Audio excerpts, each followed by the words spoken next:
Fabricação de moldes para injeção plástica. Muitas das peças utilizadas em nosso cotidiano, utensílios domésticos, eletrodomésticos, equipamentos eletrônicos, peças de decoração, embalagens, peças automotivas, dentre tantas outras, são fabricadas em polímeros, mais popularmente conhecido como plástico, dos mais diversos tipos e exigem a construção de ferramental específico para sua fabricação. Nesse caso, o molde. A fabricação de moldes para injeção plástica, por exemplo, exige muitas situações a usinagem de superfícies complexas em seus componentes. Uma das ocorrências típicas nesses projetos, dependendo da geometria do produto polimérico, é a necessidade da construção de perfis delgados e profundos nos moldes, e que exigem a aplicação da usinagem por eletroerosão, a penetração e a fio. A terminologia inglesa para essas técnicas seria EDM, Electrical Discharge Machining. Trata-se de uma usinagem feita a partir de descarga elétrica e carbonização do material, podendo ser aplicada a materiais condutores de eletricidade. O objetivo desse trabalho é demonstrar, a partir de estudo de caso prático, as técnicas construtivas de eletrodos e perfis de erosão, a fio, bem como os equipamentos envolvidos e seus respectivos parâmetros tecnológicos. Técnicas estas amplamente utilizadas na indústria 4.0. Com os estudos a serem apresentados em algumas variações e aplicações, pretende-se também confeccionar material de apoio, atualmente inexistente, destinado aos alunos dos cursos técnico de mecânica integrado e subsequente. Essa é a máquina de eletroerosão por penetração. Aqui a gente consegue ver uma placa de torno fixada na mesa da máquina. Aqui podemos ver o painel da máquina, onde é feito todo o controle do processo. Aqui nesse painel a gente consegue controlar a voltagem, a amperagem, o caminho que a ferramenta vai fazer até encostar na peça, o zeramento da peça.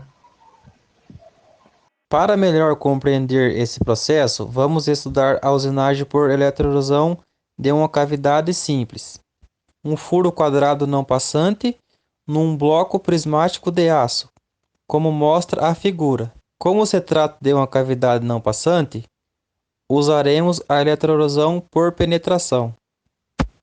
Para a usinagem do furo quadrado no bloco prismático, o eletrodo pode ser de cobre eletrolítico, um material apropriado para a eletroerosão do aço. As medidas nominais mN do eletrodo são as mesmas da cavidade a ser produzida, mas um eletrodo com as mesmas dimensões da cavidade produziria um desbaste maior do que o desejado. Por isso é necessário calcular as medidas finais MF do eletrodo, levando em consideração o comprimento da centelha GAP, a rugosidade R desejada na superfície da peça em milímetro, o coeficiente de segurança CS. O coeficiente de segurança gira em torno de 10% do valor da tolerância dimensional da peça, dependendo do trabalho a ser realizado. Dois tipos de eletrodo podem ser necessários: o eletrodo de desbaste e o eletrodo de acabamento. A fórmula para cálculo da medida final do eletrodo de desbaste é MF igual a MN menos 2 GAP mais 2R mais CS. A fórmula para cálculo da medida final do eletrodo de acabamento é MF igual a MN menos 2 GAP mais 2R.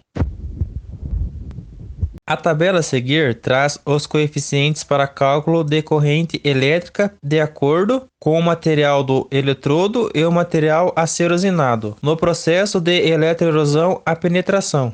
Em geral, a polaridade do eletrodo é positiva e a da máquina negativa, mas dependendo do material do eletrodo e das características da peça, pode ser necessário inverter a polaridade, como mostra a tabela a seguir. Então, pessoal, aqui é a apresentação da nossa máquina de eletroerosão a fio, né? Aqui a gente está vendo o painel de controle e eletroerosão de corte a fio. Agora aqui a gente está vendo aonde que fixa a peça, né? Ali dá para ver um fio bem fininho A espessura dele é de 0,2 milímetro. Esse é um exemplo de produto, é uma cinta de fechamento com articulação e parafusamento. Ela é fabricada em polipropileno. Essa é a disposição dos produtos e o objetivo é facilitar a fabricação do molde e viabilizar a funcionalidade da peça. Aqui a gente apresenta o primeiro componente, ele já tem a geometria da peça que vai compor o produto final. Esse componente ele é chamado de macho e é responsável por moldar a parte interna da peça. Aqui a gente apresenta o segundo componente, que combinado com o macho, que é o componente anterior, ele vai formar o produto final. Ele é chamado de cavidade e é responsável por moldar as partes externas da peça. Esses dois componentes anteriores são os mais complexos em termos de geometria e fabricação. E é aqui que a gente aplica as operações de eletroerosão a fio e penetração.